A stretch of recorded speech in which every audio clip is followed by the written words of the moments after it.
The morning dew still clung to the grass when David saw the air shimmer near his family's barn. Through what appeared to be a tear in reality stepped a woman of otherworldly beauty. Her platinum hair floated as if underwater, catching sunlight like strands of starlight. Her eyes were the deepest blue imaginable, swirling with what looked like distant galaxies. Her dress seemed woven from pure light, flowing around her form like liquid moonbeams. "Your atmospheric composition is quite pleasant," she said, her voice carrying musical undertones that made his skin tingle. "Though your star burns rather intensely." She moved with unnatural grace, occasionally floating inches above the ground before catching herself. "I'm Celeste," she continued, noticing his stunned silence. "That's the closest approximation in your language. I'm from what you'd call Andromeda, though the full explanation would challenge your comprehension of spacetime." David found his voice, though it came out rough. "Are you allowed to be here?" Her laugh sounded like wind chimes in a cosmic breeze. "Contact with developing civilizations is strictly forbidden." Her eyes sparkled with mischief.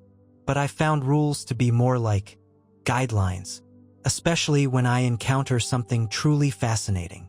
The way she looked at him when she said fascinating made his heart race. She moved closer, and he caught a scent like summer rain and stardust. Where her fingers touched his arm, warmth spread through his entire body. "Your species intrigues me," she said, moving closer still. "You're so young in cosmic terms, yet you feel things so intensely. Your emotions are like supernovas, brilliant, powerful, impossible to ignore." Above them, the sky took on an unusual iridescent quality. Celeste glanced up, concern briefly crossing her features. "I don't have much time. My people will notice the dimensional breach soon." She turned back to him, her stellar eyes intense. "But I'd very much like to learn more about human experiences before they find me." The air between them crackled with energy, both literal and metaphorical. David knew this was dangerous. She was clearly breaking countless laws of her civilization. But as her luminescent form drew closer to his, all rational thought began to fade like stardust in the wind. Small objects around them had started to float, affected by her wavering control over gravity. The morning sun painted the sky in colors that seemed to match the shifting patterns of her dress, and David realized his ordinary life had just become extraordinarily complicated. David led Celeste to his favorite spot, a secluded pond surrounded by ancient willows. The water reflected her otherworldly glow, creating patterns like starlight on its surface. "Tell me," she said, moving closer, "do humans still experience physical attraction? My people evolved beyond such responses eons ago." Her eyes studied him with scientific curiosity mixed with something more primal. These automatic reactions, increased heart rate, dilated pupils, they're fascinating. Her dress shimmered, becoming slightly more translucent. "My people would be horrified by such loss of control.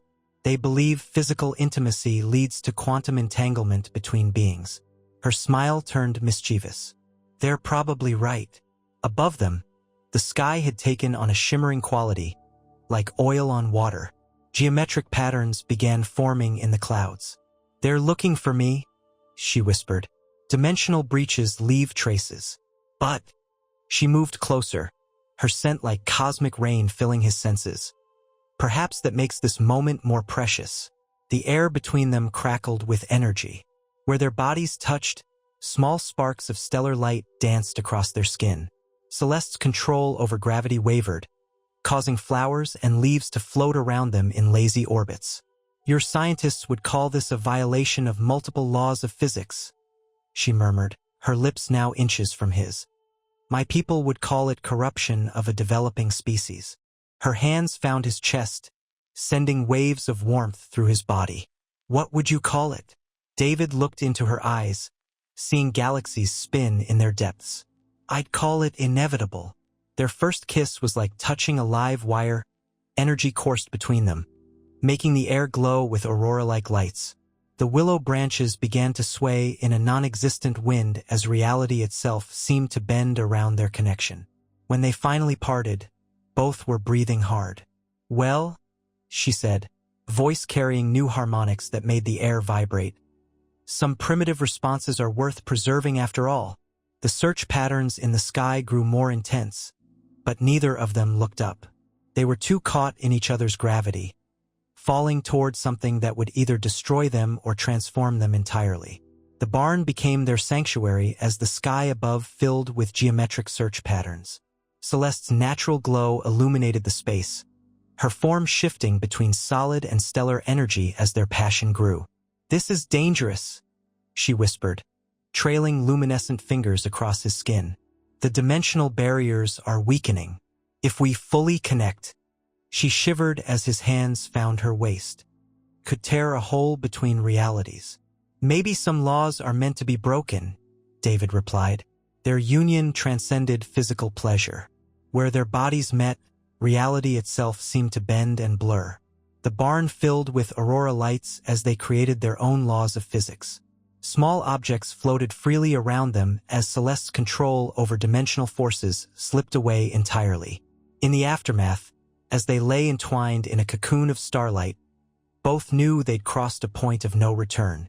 The dimensional barriers had been irreversibly weakened, and their beings had become quantum entangled in ways that no force could undo. "They're coming," Celeste said suddenly, her form flickering between solid and energy. "But there's another way." She held out her hand, pulsing with stellar light. "Come with me." "To your dimension?" "No. Somewhere between a pocket universe created by our entanglement. They wouldn't be able to follow. The physics we created together, it's completely new." Above them, the search patterns transformed into a complex geometric net, closing in on their location. They had moments to decide. "It's dangerous," she warned. "We might become something entirely new, neither human nor stellar being." David looked at their entwined hands, his solid flesh against her shimmering form, and made his choice. Their transition created a shockwave across dimensions. David felt his body dissolve and reform as they fell through layers of reality. Celeste's presence anchored him through the transformation, guiding him as they emerged into a space that defied description. Their pocket universe bent to accommodate their new hybrid existence. David was no longer fully human, and Celeste was no longer purely stellar being. They had become something unprecedented, a perfect blend of physical and energy. "Look what we've created," Celeste whispered. Around them, their shared consciousness had shaped reality into something new, crystalline structures that grew like living things, oceans of liquid starlight, skies that shimmered with endless auroras. Through the quantum field, they sensed others like them, beings from different universes who had dared to love across dimensional boundaries, drawn to the sanctuary they'd created. "Your people have stopped searching," David observed, feeling the changed patterns in higher dimensions. Celeste smiled, her stellar eyes triumphant. "They're studying us instead. We've proved that evolution doesn't always follow predicted paths. Love can create its own physics." Their union had become proof that boundaries between species and dimensions were more fluid than anyone had imagined. Their story sparked a quiet revolution across multiple universes, challenging ancient laws and assumptions. As their pocket universe stabilized, David and Celeste discovered they could shape reality with shared thoughts. Time moved differently here, flowing like light through a prism. "We're not alone anymore," Celeste said one day, directing David's attention to quantum ripples in their space. Through the dimensional barriers, they detected others, couples who had defied cosmic law to be together, drawn to the sanctuary they'd created. Their love had changed the fundamental nature of reality. What started as forbidden attraction had evolved into something revolutionary, proof that consciousness, love, and quantum physics were more deeply connected than any civilization had imagined. "The barriers between dimensions are becoming more permeable," David observed, his consciousness now able to perceive multiple realities simultaneously. "Your people aren't trying to stop it anymore. They've realized they can't." Celeste laughed, her form shifting between human and stellar. "We've shown them that evolution follows paths they never imagined possible." Together, they stood at the threshold of infinite possibilities. Their union had created more than just a safe haven. It had opened doorways between all dimensions, challenging the very concepts of species, physics, and love itself. And on quiet nights, when the stars aligned just right, their story would ripple across realities, inspiring others to look beyond the boundaries of their existence and reach for something greater than themselves. The universe, it seemed, had infinite space for new kinds of love.